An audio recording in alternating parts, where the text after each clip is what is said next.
Сіздермен крипто базар. Мен бүгін криптодағы соңғы жаңалықтар жайлы және де менің портфелімде қандай өзгерістер болды, криптода соңғы уақытта қандай өзгерістер болды, солар жайлы өз ойымды айтатын боламын. Бұл ақпараттар сіздерді қызықтыратын болса, міндетті түрде каналға тіркеліп, лайк басып, комментарий жазып, қоңыраушаны басып кетуді ұмытпаңыздар. Одан кейін маған телеграмда кішкене қойылып жүрген сұрақтар бар. Неге видеолар жоқ? Ең бірінші сұрақ. Видеолар менде себебі өте аз қаралым жинайды. Одан кейін қатты бос уақыттарда бола бермейді. Бос уақыт болған күннің өзінде ерінесің жазуға. Сол үшін менде соңғы кезде видеолар жоқ. Одан кейін видеолар көргендеріңізде 40-тың айналасы 5-6 адам бар, былай стабильный көретін. Қалғандары инстаграмдағы трейдинг жайлы курстар сондайлардан келіп қызығып қарап әшейін кетіп қалатындар. Енді одан кейін менде трейдинг жайлы өте көп сұрақтар болады. Трейдинг жайлы видеоның соңында өзімнің ойымды айтып беретін боламын. Мен кішкене трейдить етемін, бірақ қатты емес, бәрі біледі деп ойлаймын оны қарап жүрген адамдар. Соңғы жаңалықтар, криптода қандай өзгерістер болып жатыр? Ең бірінші биткоин доминациядан бастау болады. Биткоин доминация көргендеріңіздей 1000 күн бойы тоқтамай өсіп келе жатқан болатын. Қазір соңғы 2 айда өзінің 13%-ын жоғалтты. Яғни көргендеріңіздей нисходящий тренд. Биткоин доминацияда, яғни бізде биткоиннің капитализациясының 13%-ын басқа монеталар алды деген сөз. Ең бірінші бізде қандай монета алды? Бізде ең бірінші эфир. Әрине эфир соңғы 3 айда өте жақсы өсім көрсетті. Көргендеріңіздей өзінің ең төменгі бағасынан 229%-ға, почти 2,5x, яғни былайша айтқан кезде $1300-дан $1600-ға дейін, $4600-ға дейін эфир өсім көрсетті. Эфирдің өсім көрсеткені бізге жақсы деп ойлаймын, мен өзім солай ойлаймын. Біз үшін жақсы болуы керек. Неге? Себебі эфирдің артынан басқа біздің альткоиндарымызда тартылуы керек. Яғни эфир өседі, эфирден кейін біздің L2, эфирдің көмекші монеталары, одан басқа да эфирге қатысы бар Lido, Eigenlayer деген сияқты монеталар да өсім көрсетуі керек деп ойлаймын эфирдің артынан. Эфирден басқа тағы да қандай монеталар өсті бізде мысалға? Мысалы, WorldCoin өте жақсы өсті. Менде портфельде бар, портфельді қазір көрсететін боламын міндетті түрде. Көргендеріңізде WorldCoin өзінің ең төменгі бағасынан қазірдің өзінде почти 100%, яғни өзінің қазіргі бағасынан 1x берді. Ең пикында 158%-ға дейін өскен. Жақындатуға болады. Қазір WorldCoin бағасы $1.6, ең низі $0.77. Низі болғанда мен ең төменгі бағасы $0.59 алып жатқан жоқпын, просто осы диапазонды, ең төменгі диапазонын алып жатырмын WorldCoin'ның. 0.77-ден көргендеріңіздей $1.6 қазір. Пикында $2.20-ға дейін өсті. Бұл WorldCoin үшін жақсы. Неге? Себебі криптода тағы да бір падение болатын болса, WorldCoin енді бұл жерлерге бару өте қиын деп ойлаймын мен мысалға. WorldCoin өзінің бірінші диапазонынан өтті, енді екінші диапазонға келіп тірелді деп ойлаймын мен өзім. Қараңыздар. Келесіде рынок тағы да құлайтын болатын болса, WorldCoin менің ойымша $1.30, $1.20 дейін түсуі керек. Одан төмен түсетін болса, ол өте қиын. Мен өзімнің ойым, себебі қараңыздар, WorldCoin өзінің қазіргі зона накопления, яғни ең төменгі диапазонынан екінші диапазонға өтті. Енді осы жерлерде кішкене торговать етілуі мүмкін, немесе қайттан жоғары қарай кетуі мүмкін. Менің өзімнің ойым, бұл WorldCoin үшін өте жақсы, себебі өзінің ең төменгі диапазонынан WorldCoin қазір шықты. Болашақта рынок өсетін болса, WorldCoin ары қарай өседі деп ойлаймын. Одан бөлек бізде CyberConnect те өте жақсы өсті. Менде портфельде бар. Мен сатып үлгере алмай қалдым. Неге? Себебі көргендеріңізде CyberConnect $5.22-ға дейін бар. Бұл деген өте жақсы. Себебі CyberConnect өте ұзақ уақыт бойы $1 айналасында жүрді. CyberConnect'те де, мені қараңыздар. Қазір мені соны накопление осы болатын болса, CyberConnect көргендеріңізде қазір пикында. CyberConnect негізінде шыққан, бірақ ұстай алмады. Көргендеріңізде осы жерде ұстап қалуы керек болған. Бірақ өкінішке орай CyberConnect қайтадан түсті. Бізде CyberConnect көргендеріңізде пикында $5 дейін барды. Одан кейін қайтадан түсіп, $3 кішкене тұрып, қайтадан $1.86-ға барды. Бірақ бұл жақсы негізде, себебі өзінің ең төменгі бағасынан CyberConnect қазірдің өзінде 75%-ға өскен. Одан кейін бізде Hashflow, мен өзіме қатысты, яғни мен өзім қарап жүрген монеталар жайлы айтатын болам. HFT. Басқа монеталар да бар өсіп жатқан. MNT, тағы да қателеспесем MNT шынымен де жақсы өсті, бірақ менде болмады. Міне, Hashflow бізде өте жақсы өскен болатын. Міне көргендеріңіздей пикында 2,5 х-қа дейін берген, бірақ одан кейін өте қатты құлады, сөйтіп қайтып өсті. Бізде көргендеріңіздей алдыңғы үшбұрыштың баяғыдан келе жатқан үшбұрыштан әлі HFT шыға алмай жатыр.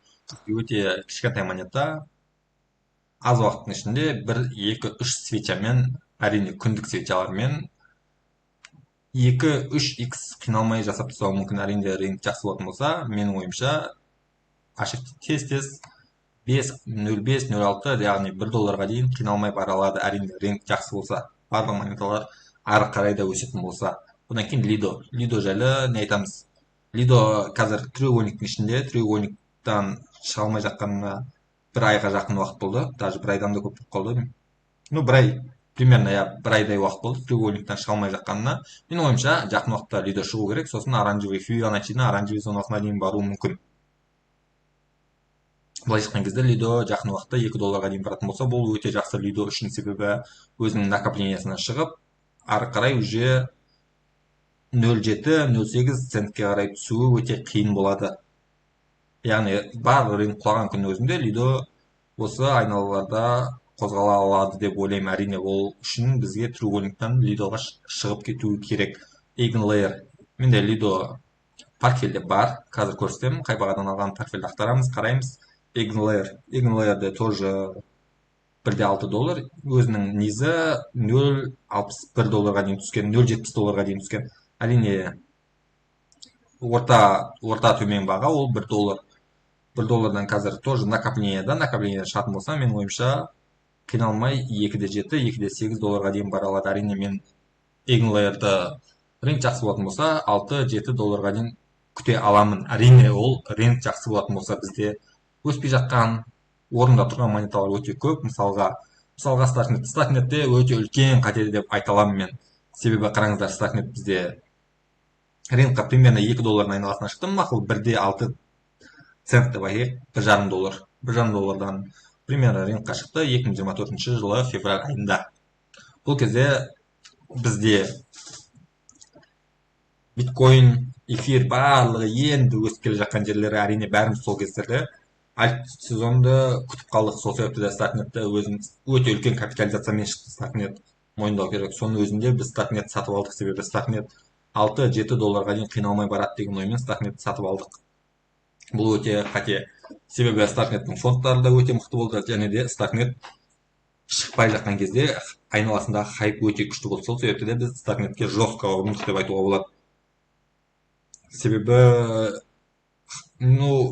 барлығы Starknet жайлы шыны керек. Сол кезде біз ұрындық. Starknetті біз $1,6, $1,7, $1,5 сатып алған кездер болды. 2-ден жоғарыға, 2-ден төмен доллардың барлығында мен өзім ойлаймын сатып алдым деп. Бірақ менде ең үлкен покупкалар уже қателеспесем $0,6-0,7 болды. Менде осы кездерде қатты емес, 20, 40, $50 сатып алып жүрдім. Уже $1 жақындаған кездерде бізде өте үлкен покупкалар болды. Себебі шынымен Starknet'ті $0,5 минимум күтті. Барлығы менде минимум Starknet $0,5 болады деп ойладым. Бірақ өкінішке орай Starknet қазір өте қатты құлады. Мүмкіндік бар ма? Әрине мүмкіндік бар. $5-6 дейін, яғни 4,000-5,000%-ға дейін өсуі мүмкін. Себебі 2020 жылғы рынокта, яғни осының алдыңғы альт сезонда біз өте көп монеталарды көрдік. Мысалға, эфирдің өзін алатын болсақ, 2020 жылы эфир қайда болды? Так. Міне, 2020 коронавирустан кейін эфир $150-200 тұрған кездер болды. Әрине мен өзім эфирді $180 көрген кездерім болды, $100 көрген кездерім болды. Бұл уақыттан кейін эфир қанша пайызға өсті? Мысалы қараңыздар, примерно $200-дан, $240-дан, $240-дан қате екен, $240-дан алмаймыз. Осы жерден алайық, $150. Көргендеріңізде 3000%-ға, эфирдің өзі 3000%-ға өскен. Эфирден бөлек Cardano ADA деген монета болған, тоже өте жақсы өсім көрсеткен. Енді Cardano ADA болған сол кездерде, бірақ өкінішке орай тез сатып жібердік. Жоқ, бұл тотал ғой. Міне.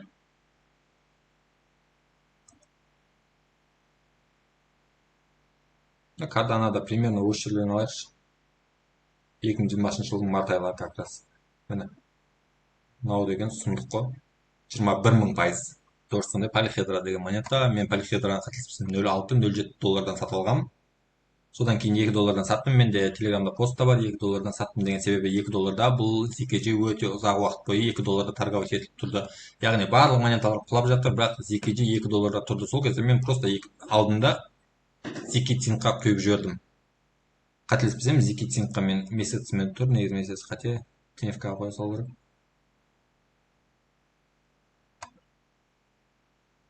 Одан кейін мен полихедраны алдым да ZK-Цинкқа құйдым, себебі ZK-Цинкқа құйдым полихедра себебі 2 доллардан тұрған кезде ZK-Цинк 0,4-0,5 долларға дейін құлады. Сол кезде мен полихедраны ZK-Цинкқа құйдым. Одан кейін полихедра әрине өте қатты құлады. Көргендеріңіздей 2 долларда өте ұзақ уақыт бойы сатылып тұрып, бір күннің ішінде 0,35 центке дейін құлады. Мен 0,35 центтен қателеспесем сатып алдым. Менде портфельде бар 0,35 центтен мен ZKG-ді сатып алғам.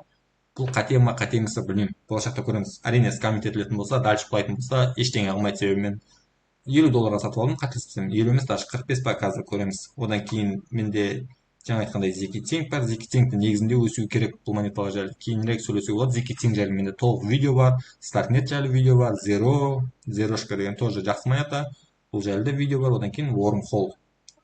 Wormhole деген тоже негізінде Starknet'ің досы бұл монетада. Менде өте үлкен минуста бұл. Бұл тоже дәл Starknet'тегідей жағдай. Қазір енді портфельге көшетін болсақ. Менде портфельде не айтсам болады? Бағаналадан бастайын. Мысалы ZKG мен тұр 0,18 доллар қазіргі бағасы. Мен 0,38 доллардан сатып алған екен. 24 долларға сатып алған ба? Жоқ, мен 50 долларға сатып алғам, қателеспесем. Минус 26 доллар. 50 долларға сатып алғам. Қазір 24 доллар болып тұр. Минус 26 доллар. Көргендеріңізде 50 доллар 80 центке сатып алғам. ZKG әрине менде арғай скам болатын болса скам бола берсін, себебі 50 доллар мен позволить ете алам ZKG үшін. Себебі менде ой болды, ZKG қайттан 1,5 долларға дейін восстановление болады деген. Восстановление болмады, көргендеріңіздей солай жағдай. Одан кейін менде қандай монеталар плюста? Lido менде 62% плюста, плюс 76 доллар. Lido менде орта баға сатып алған 0,78 цент. Қазір 1,27 доллар. WorldCoin VLD 8% ғана плюста екен. 1,25 доллардан менің орта бағам, 1,6 доллар қазіргі бағасы. Одан кейін Arbitrum менде бар, бірақ көп емес. 141 долларға Arbitrum бар, көргендеріңізде 55 доллар плюста, 65% плюста. Плюс 55 доллар былай шыққан кезде. Одан кейін Eigenlayer менде қателеспесем орта бағасы 0,92 цент. Бұл өте жақсы. Eigenlayer үшін менің ойымша өте жақсы. Себебі Eigenlayer мен минимум 0,8-0,7-лерден күте аламын деп ойлаймын. Себебі Eigenlayer, Lido, Arbitrum дегендер негізінде өте мықты монеталар. Wormhole мен тұр. Менде көргендеріңізде 237 доллар минуста, минус 52%. Бұл 52% негізінде қатты емес, жүрек ауырмайды 52%, себебі үстіне тағы 1x нөлге шығады. Starknet, бізде шынымен Starknetке жүрек ауырады, себебі менде орта бағасы 0,48 цент.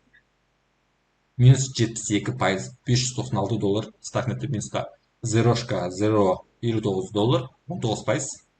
Одан кейін ZK-Цинк менде плюстама деп ойласам, көргендеріңізде минуста екен. Минус 56 доллар, 11%. Менде ZK-Цинк өте ең көп менде сатып алған монета, қателеспесем ZK-Цинк 412 долларға сатып алынған. Бірақ ZK-Цинк емес, менде негізінде Starknet қой. Starknet былай қарайсақ, менде 229 доллар қазір Starknetте, минус 592 доллар, былай шыққан кезде Starknet'ің өзінде менде почти 800 доллар жатыр. Starknet менде өте үлкен минуста, бір Starknet'ің өзі менде портфельде өте үлкен минуста ұстап отыр. Атак қалғандармен нашар емес. Мысалы CyberConnect менде орта баға 3 доллар. Қазір 1,84, 37% минуста. CyberConnect мен негізінде 5 долларда сатып жіберу керек едім. Үлгере алмадым сатып. Мен даже 5 доллар болған көріп те үлгермедім, себебі өте тез құлап кетті. Мысалы, просто свеча мен барған и қайтарып алған обратно. Мен 3 доллардан көрдім. 3,27 долларлардан көрдім. Жақсы дедім, бірақ сатпадым. Енді ары қарай ұстаймыз. Қайт 5 долларға дейін восстановление болады деп ойлаймын. Одан кейін портфель жайлы жалпы осы. Көргендеріңіздей портфельде сұмдық ешқандай жағдай жоқ. Минус 901 доллар.